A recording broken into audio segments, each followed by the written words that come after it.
Greetings, M squared here, and today we're going to talk about Learning Target 3 in Topic 8. So we've already talked about key features of quadratic functions, we've talked about graphing quadratic functions from vertex form, and today we're going to start on Learning Target 3, which is graphing them from standard form. So we're still going to need to find all of those same key features, but we're going to do it from standard form. So let's look at standard form. Standard form is when you have y equals ax squared plus bx plus c. We've dealt with quadratic trinomials before, we've factored them, so it should be recognizable. The a is called the quadratic coefficient. It's the number that's multiplied by the x squared. The b is called the linear coefficient. It's the number that's multiplied by the x. And c is the constant, which is just a number hanging out there with no variable. So a, b, and c tell us different things. You'll notice there's an A. A tells us the same thing it did in vertex form that it tells us in standard form. A tells us whether the parabola opens up or down. If it's positive, it opens up. If it's negative, it opens down. It tells us whether it's vertically stretched or compressed. So if the absolute value of that A is a number between 0 and 1, like a half or a fourth, it tells us that it's vertically compressed, so it looks a little wider. And if that absolute value of A is bigger than 1, then it's going to be vertically stretched. So it's going to look a little skinnier. So that's what A tells us. That's no different. And I will link this in the video description, so you can have that. I'll also put it on our Canvas page. The vertex is finding the vertex is completely different. So in vertex form, it was just staring right at us. We could look in the parentheses, take the opposite, and then use our H and K. There's no H and K here.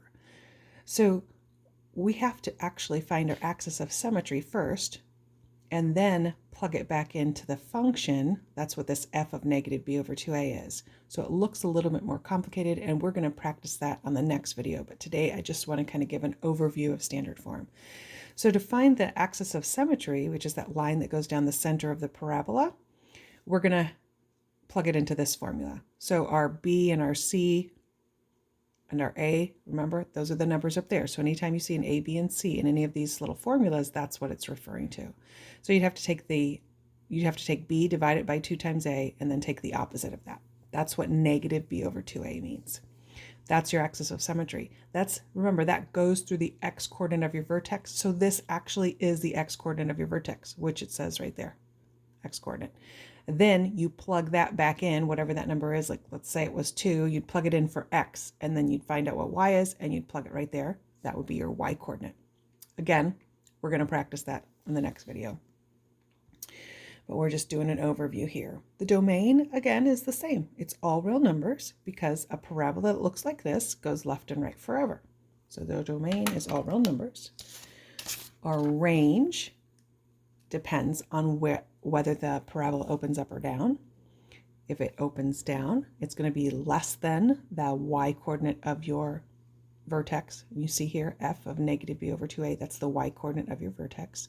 So it's either less than that or it's greater than that if the parabola opens up. The y-intercept is something that you can see immediately when you look at standard form. C is the y-intercept, because remember, when you are finding the y-intercept, that always occurs on the y-axis, and x is always 0 on the y-axis. So it's kind of like plugging a 0 in for x. If you plug a 0 in for x, you get c, because 0 plus 0 plus c is c, and so c is always the y-intercept. So just like on vertex form, you saw the a immediately, so you knew whether it opened up or down, and you saw the vertex. In standard form, you automatically see the y-intercept. So it's a point that you can graph on the line. To find the x-intercepts, that's what the next chapter mostly is going to be about. But x-intercepts are found by solving. And one of the ways, there's 5 ways to solve. One of the ways to solve is by graphing. So sometimes you can see that if it ends in a nice little integer point. Now when we graph these, not this lesson, but the next lesson, we're going to use our pattern that we used before. But for today's lesson, I wanted to give you an overview of standard form, and then your homework's going to be some matching. So you're going to get on Delta Math and do some matching of graphs. So what's going to happen is these are not, we're going to match these. So we got A, B, and C. We want to know which A value would go with these. So you can see that some are opening up, some are opening down. Let me cover up these ones right here so we can just look at those. Okay, so how do you know which one goes with which? Just by looking at the A value. A is so important. So what I notice here is A is 4. That tells me the parabola opens up. A is -4. That tells me the parabola opens down. A is -0.25. That tells me the parabola opens down. Just the negative. And then the 4 tells me it's skinnier, and the 1/4 tells me it's wider. So hopefully you can see that that's pretty easy to tell. A is the only one that is opening up. So this has to be A. The A equals 4 has to be A. B and C both open down, so I need to decide. I know this one is vertically stretched, and this one is vertically stretched. I know this one's vertically compressed, and I know this one's vertically compressed. So I know that B goes here and C goes here. So on Delta Math, you're just going to drag them to the right spot. Okay, so yeah, today's assignment is pretty easy. It's all about A and matching the graphs, because that's our little intro. All right, so on this one, we see 2 open down and we see 1 opens up. Well, the one that opens up, A has to be positive, so we see that it goes over here. So I know that this is C, so I would drag that guy over there. And then these two, it's all about which one's more vertically compressed, because this is vertically compressed and this is kind of standard. So I see that this one is a little wider. So this one has to be B because it's a little vertically compressed. And then that one is not. So I know that that's A. So the homework for this lesson is just to match those graphs using A. So good luck with that. M squared signing out.